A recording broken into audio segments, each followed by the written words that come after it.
Hello, ladies and gentlemen. We're here back at Nuclear Popcorn. How's it going today? And we have a very diversified group of people here, people who you've probably seen maybe years gone by, and they're coming back with a ferocity, with a vengeance. And some newcomers you've seen.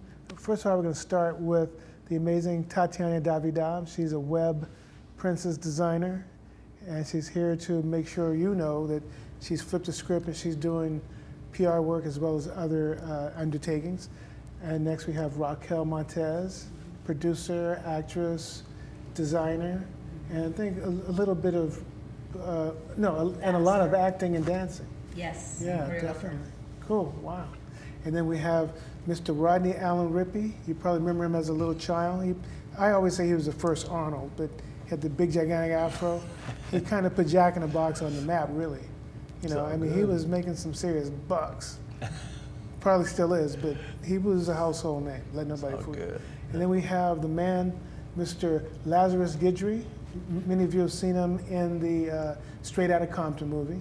We're going to get to all that, as well as quite a few other family movies and a dark comedy I really like to talk about. It's kind of funny because I'm kind of twisted that way.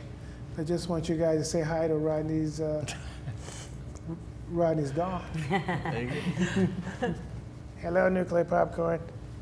But let's start with Tatyana. How's it going today? It's going well, and thank you for having me again here. It's thank you. A pleasure. Thank you as well. Thank you for bringing your client and friend, Rodney Allen Rippy. Tell us what's going on with you. Last time you were here, you had just started the company where you were doing web designing.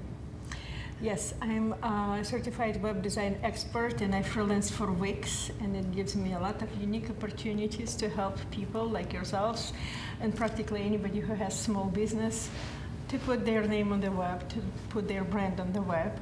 So I build websites, but years back, I was doing professional photography on so many red carpets and stuff.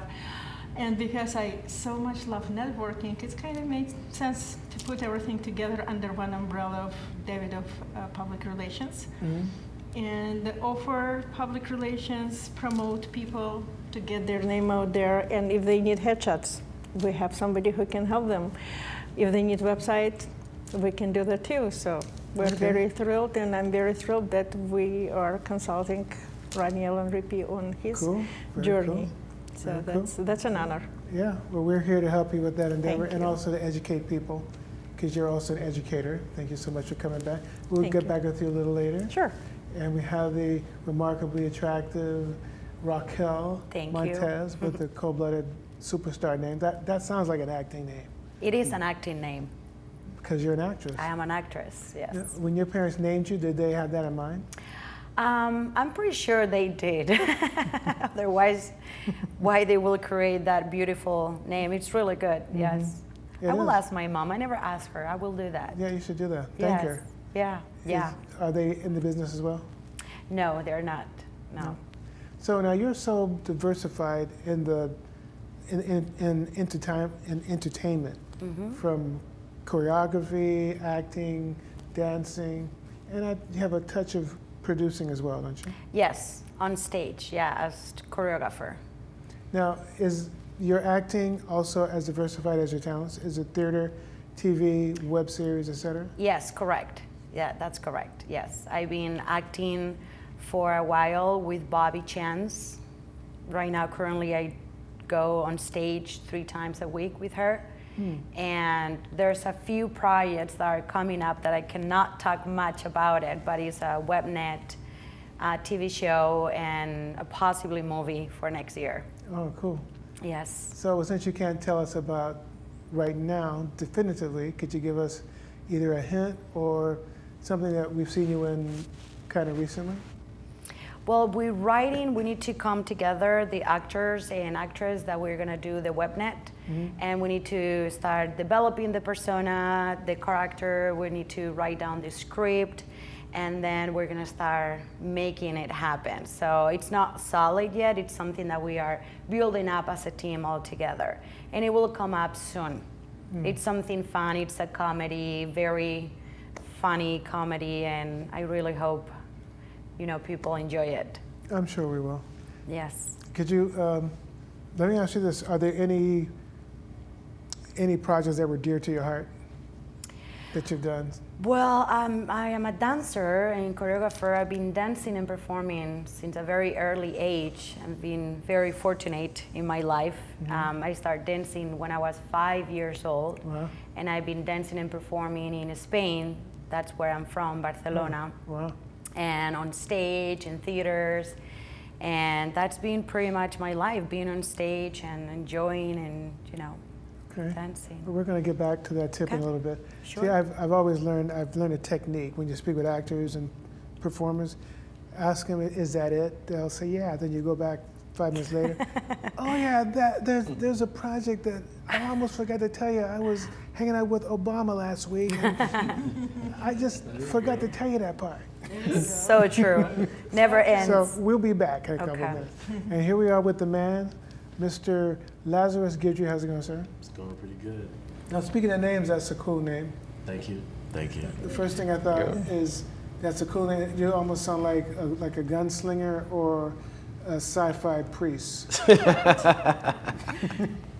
Yeah, that's a good one. Yeah, that's the first time I ever heard that one, but I think I'm gonna use that one. Yeah, because so your parents are spirit-minded. Yes, for sure. Yeah, my parents raised me in a non-denomination church. My entire family, a non-denomination. So I grew up with this way of life that actually was a very special way of life because when I think about how my family, you know, got together, my mother and father were really young. My mother was 14, my father was 19, and back in that time, you know, that's what people okayed, you know. That was something very common, that two people could get married at a very young age. So it wasn't something that was like, oh, he was sexually abusing her, it was rape. No, that was the life that at that time period that was accepted. And I grew up with my uncles that were maybe a couple of years older than I, as well as my aunties that weren't very far in age. So, and from that point, you know, I had like a lot of cousins. So I grew up in a very large family. Here in California? Or no, in Louisiana, born and raised in Louisiana. LSU? Yeah. I didn't go to LSU, I went to McNeese State. I have like this crazy story about how I took the name Lazarus as my own, just through, you know, life struggling and everything that I'd experienced. So, you know, the name has followed me since I was 18 years old. Wow. Yeah. That's cool. Yeah. But tell us a little bit about Straight Outta Compton, because that movie, I think, kind of shocked people because, first of all, no one expected those rappers to explode the way they have. They've spawned a worldwide phenomenon. Yeah, they did. Just cutting through all types of demographics. Everybody, every race raps. But those guys, I mean, Ice Cube, Dre, he's a billionaire now. I mean, it's unbelievable. Yeah. So what was your role in that movie? My role was this. And I've seen the movie a couple of times, but sometimes I have to see a movie three, 4 times. Again, yeah. I played this role. The guy's name was Poor Bastard. and the guy is supposed to solidify the character and the harshness and brutal personality persona of Suge Knight. So I'm playing this guy that he is torturing that's probably in the movie is as big as he is, and it goes back to almost like the Willie Lynch story letter that says take the biggest brother and rip him apart. So he kind of pulled that torture on this guy, and it's supposed to be this scene where people can identify that, you know what, this man was really a bad guy. He was really a cruel person, and you know what, he didn't care not one bit about anyone and would humiliate anyone no matter how big or small they were. And that was what the scene was about, to be able to show his character, to be able to play off the two, to create that scene so people could see that this is the type of person he was. So some people looked at it and saw me, I'm in my underwear, of course. So some people looked at it and they're laughing, oh my God, you're in your underwear, ha ha ha, you know. And I thought it was funny too, but I was like, well, that wasn't what the scene was about. You missed the point. You missed the point, right? You know, because there's always a story on top, but there's always the story underneath, you know. So people are looking always on the surface, but there's always something underneath that we're trying to define. Now, speaking of underneath, I just thought about something. There might be a correlation. Are you into the rapping and music scene as well? Since you did the movie with the, you know, the dark comedy where the rappers going around killing people. What was the name of that movie again? That movie was called The King of the Underground. King of the Underground, yeah. And I remember the actor I did the movie with is Dex Williams. He's also a rapper. And he was actually taking a little dark twist on what it's like to be a rapper in the industry. And he's a recording artist, and so am I. So I could relate to the project. It was really about how it is to feel taken advantage of and getting tired of it. So finally you decide, okay, cool, what if I was a real killer? What if I really was a serial killer? You know, rappers always talk about, I'll bust a cap on you. Let me show you what that really feels like. So he decides to go on and do what? Starts busting caps and start killing people in the movie. And like, you ain't gonna give me my record deal? Okay, pow, you gave me my record deal now. So it was one of those films that it was really fun to do that film. And of course I play a rapper in the battle, a battle rapper at the time, and I get killed too. So the guy is like, he was ruthless. He was like, I kill everybody, I don't care who you are. So do you have any albums coming out? At the time I'm working on a project right now. I really hadn't been set on anything that the music has changed a lot. But I've already have, you know, music out already. It's, you know, Heart of a Hustler, Enemy and I, you know. You can look at all that and find it out on YouTube and Pandora. Just type in my name. So now it's just been trying to find the time for it as well, because I'm working as an actor. Speaking mostly of working, now. what's your next project? The next project that's coming out is going to be November 21st. It's called The Runaways, Marvel series that's going to be released on Hulu. So that'll be out pretty soon. So I'm excited about that project. Yeah, it was cool. It was good. It was good. Can you talk about it? Not too much. I can only say that because they've released the name already. So now that they've released the name, I can say that. But before, I couldn't say anything at all. So that's So we just have to infer that you just have to go to Hulu and watch it November 21st. You're definitely a superhero? I mean, I'm not a superhero in it, but there is superhero film. Right. Yeah, so we'll be looking for it. superhuman powers and stuff like that, you know. So, yeah, I like this kind of movies. Yeah, me too. But we're going to be back and touch up on that, because you know how I am. I have to come back and hit it again. Just wring that neck. And speaking of wringing the neck, Oh my goodness. we're talking to the man, Rodney Allen Rippy, Good to childhood be here. actor. You were, in my opinion, the first Arnold. Okay, Hey, there you had go. the big fro. You, in my opinion, you put Jack in the Box on the map. Actually, yep. I got my start back in 1972.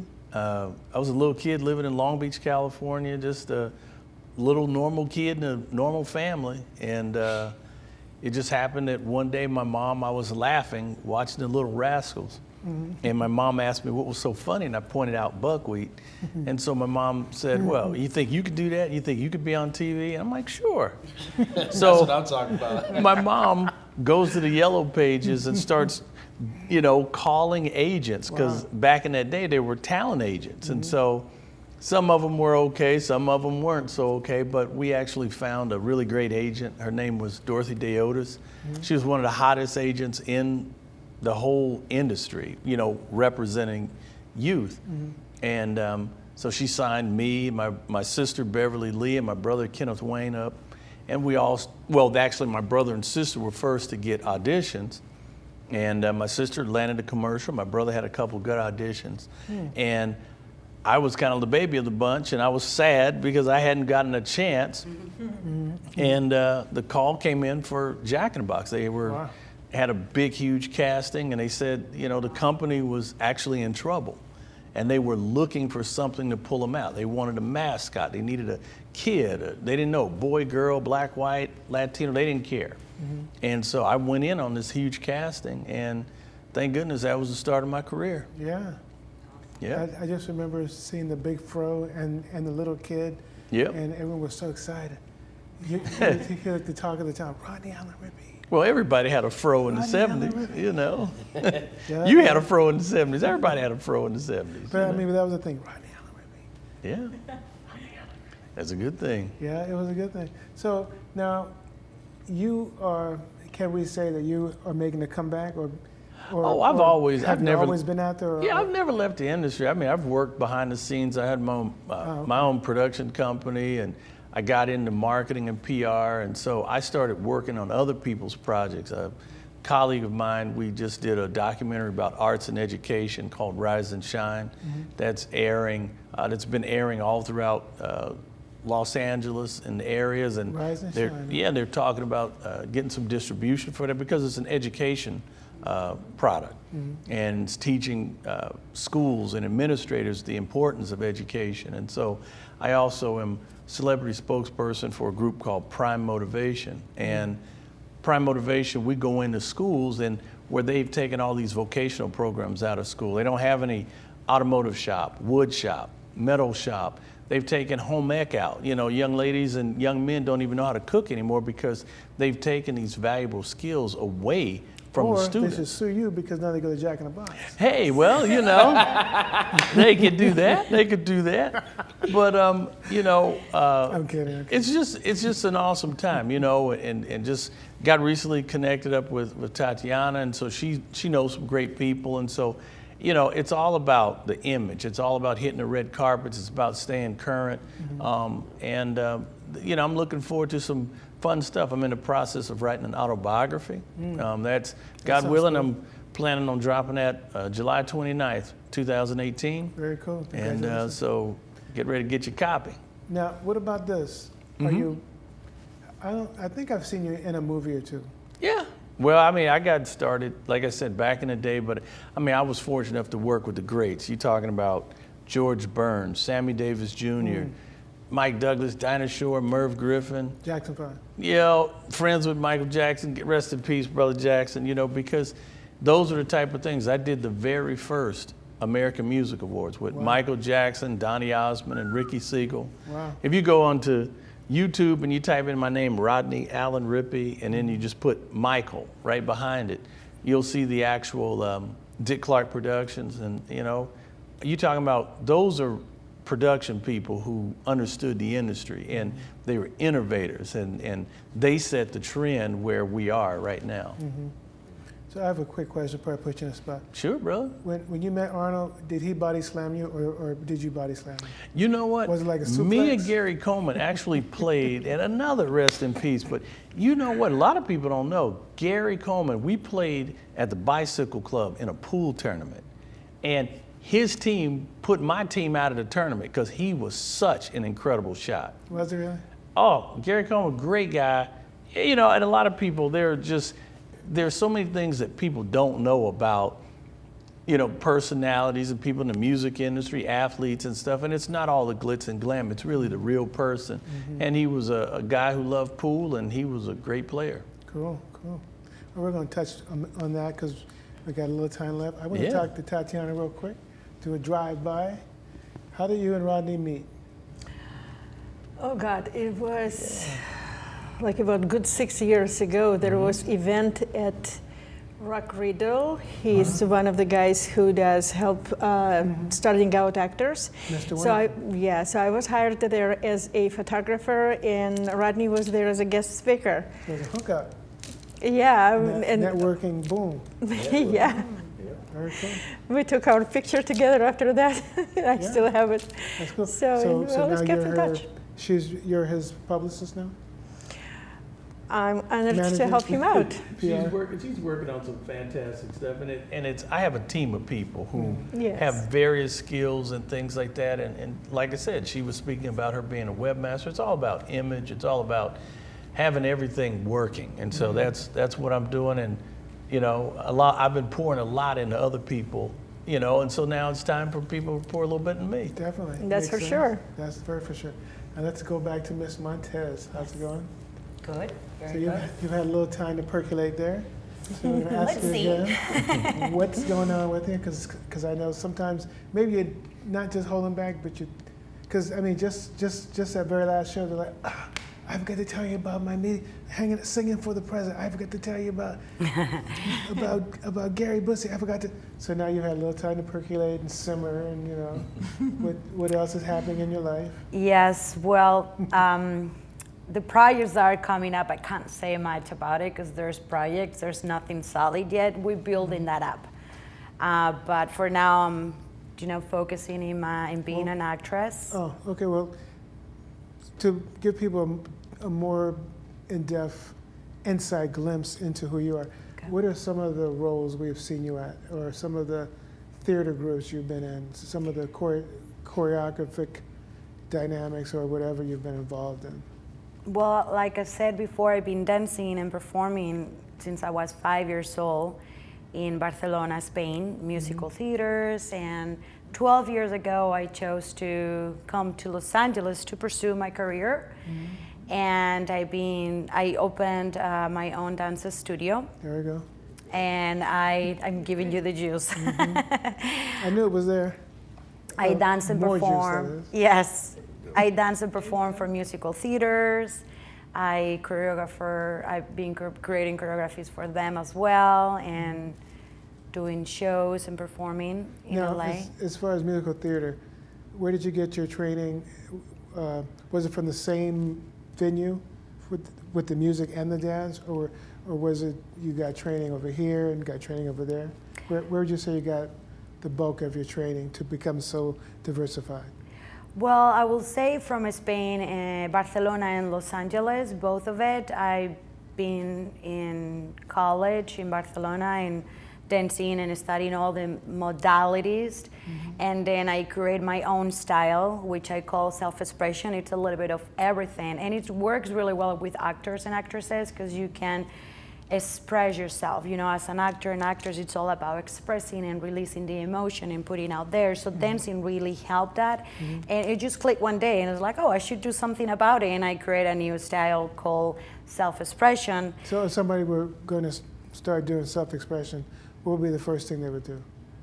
Well, you need to start first connecting with I create the choreography, which is pretty easy. You just need to connect with the movement and the lyrics. And you just need to allow yourself to feel the vibration of the music and just go for it. Whatever you feel, it's not about the step, it's not about how you're looking at it. It's about feeling it and allow yourself to express and release everything that is within you. So it's really cool. I mean, I like it. It worked really well with actors and actresses. And in me as an actress right now, I can totally see that it's a plus. It kind of seems like it embodies quantum physics, energy healing as well. Yes, absolutely. Yeah, absolutely. So when you finish, you're just like, Yeah, you feel completely relaxed. You're ready to take a shower, go sleep, eat something, go sleep, and next day for sure you feel much better because you release all that tension that we carry on during the day. Cool. We don't even know. you better patent it. Yep. Yeah. So now we're back with the man. We spoke earlier, and you said that bodybuilding has been very good to you. Could you tell us some of your experiences as a bodybuilder, and maybe some of your contacts, some of the most? Because I know I've seen something with Lou Ferrigno, and he talked about how the bodybuilders would get up and try to not only outpose each other, but try to trip with each other and mess their head up. Yeah. Could you give us an insight into that? Well, a lot of bodybuilding, it is, mind over muscle is the key to the success in bodybuilding. So what most competitors, or what I got out of bodybuilding, shall I say, because I can't speak for anyone else, but I got a chance to really understand the discipline and the commitment, because that is not a lifestyle. It is it's not even a hobby. It's like I would call it work back in the day, and I would get, teased at because they would be like, well, work is something that you get paid for. And I would say, well, it's not a hobby because I'm not doing it so often. So it's work. And you literally had to put the work in. So you train your brain to work. Because when you don't work, you stagnate yourself and you're not moving. So as long as you're putting in work, people say, well, who's to say I'm gonna get any reward in it? There's nothing that we do that we can lift a finger and not see the benefits from. So if we move a step forward, it's a step closer to some place in our life, whether it's to the door or whether it's to the left or to the right, you're getting closer to your destination. So that experience of bodybuilding, competing, going on stage really built up a lot of confidence and discipline, taking that arrogance and turning it into something more powerful than like, hey, I got the best body in the world, but more so like, wow, people are really inspired by this. People really want to be fit and they want to be into this. They want to know about it.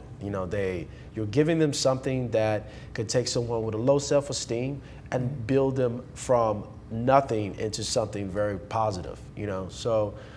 Competing was really fun for me. I really enjoyed it. I really enjoyed lifting weights. I love lifting weights. Like to this day, if I could lift weights and just get paid to just lift weights, and we talking about some real money, so I'm making some serious money here, then I would be doing that. But we're supposed to evolve as human beings. We're supposed to allow the flow of Mother Nature and be organic and allow things to lead us into other avenues in our lives, because